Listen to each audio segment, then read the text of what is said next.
billahi min sururi anfusina wa min sayyiati a'malina. May yahdihillahu fala mudilla lahu wa may yudlil fala hadiya lahu. Asyhadu an la ilaha illallah wa asyhadu anna Muhammadan abduhu wa rasuluhu. La nabiyya ba'dahu. Qala Allah ta'ala fil Qur'anil Karim, a'udzu billahi minasyaitonir rajim. Ya ayyuhalladzina amanu taqullaha haqqa tuqatih wa la tamutunna illa wa antum muslimun. Perkenalkan, nama saya Nafla Bahamis dari kelas 9C. Di sini saya akan membawakan tausiah singkat seputar Rasulullah dan Ramadan. Ramadan adalah momentum terbaik untuk kita meningkatkan takwa. Tunjukkan bahwa kita adalah hamba Allah yang pantas disebut mutakin, orang-orang yang beriman. Hanya dengan bertakwalah yang akan membuat kita selamat di dunia dan di akhirat. Itu kan yang kalian inginkan, kebahagiaan di dunia dan juga kebahagiaan di akhirat. Namun pertanyaannya, gimana sih untuk kita menjadi orang yang bertakwa? Tentu saja jawabannya tidak lain dan tidak bukan kecuali kita mengikuti uswah atau tauladan kita, Rasulullah Shallallahu Alaihi Wasallam. Allah Subhanahu Wa Taala sangat baik memberikan kita anugerah, yaitu seorang Rasul yang sangat mulia.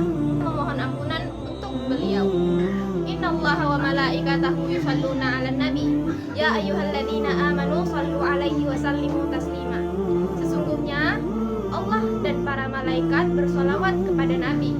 Wahai orang-orang yang beriman, bersolawatlah kamu kepada Nabi dan ucapkan salam dengan hormat kepadanya. Quran Surat Al-Ahzab ayat 56. Dari sini kita tahu bahwa Allah Subhanahu wa Ta'ala selalu memberkahi Rasulullah dan malaikat senantiasa. Maka sungguh aneh jika ada orang yang mengaku mengikuti Rasulullah namun tidak mau memuliakan beliau. Allah Subhanahu wa Ta'ala memberikan dua keistimewaan kepada Rasulullah yang tidak diberikan kepada nabi-nabi sebelumnya.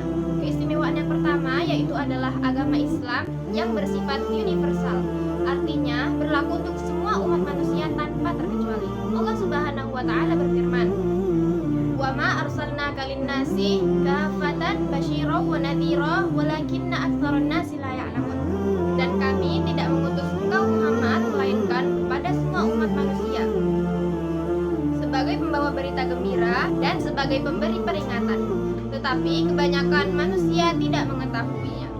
Rasulullah Shallallahu Alaihi Wasallam bersabda, "Kana Nabi yub'atsu ila qaumi akhassa wa itu nasi kaffah." Nabi sebelumku diutus untuk kaumnya semata, sedangkan aku diutus untuk semua umat manusia. Hadis riwayat Bukhari.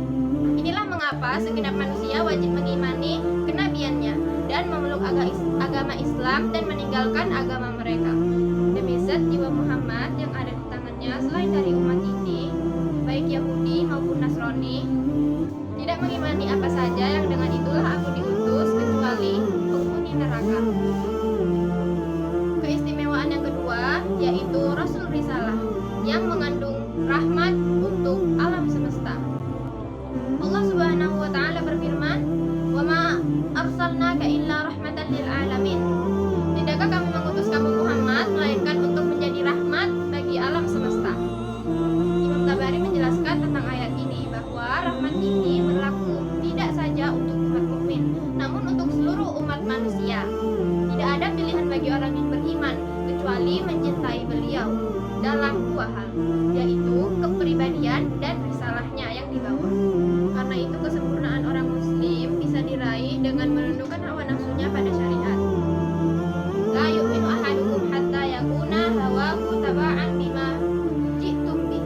Belum sempurna keimanan salah seorang di antara kalian sampai hawa nafsu tunduk dengan apa yang aku bawa. Pada suatu hari Rasulullah Shallallahu Alaihi Wasallam membagikan harta ghanimah hasil perang Hunain. Lalu ada salah seorang yang bilang bahwa Rasulullah Shallallahu Alaihi Wasallam tidak adil.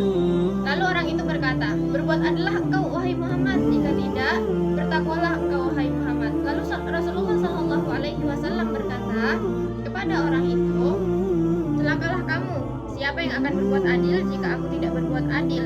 Sungguh aku dalam keadaan merugi jika aku tidak berbuat adil." Hadis riwayat Bukhari. Dalam hadis tersebut mengandung bahwa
Subhanahu wa taala berfirman dalam surat Nur ayat 51 yang artinya hanya ucapan orang-orang mukmin yang apabila mereka diajak kepada Allah dan Rasul-Nya agar Rasul memutuskan perkara di antara mereka.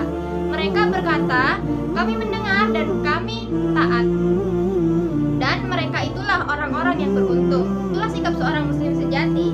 Inilah sikap yang seharusnya kita tunjukkan, sami'na wa ata'na, terhadap perintah dan larangan Allah dalam seluruh aspek kehidupan, baik pribadi, masyarakat maupun negara. Semoga kita semua bisa memenuhi dan pantas mendapatkan syafaat Rasulullah Shallallahu Alaihi Wasallam. Amin, amin ya rabbal alamin. Wassalamualaikum warahmatullahi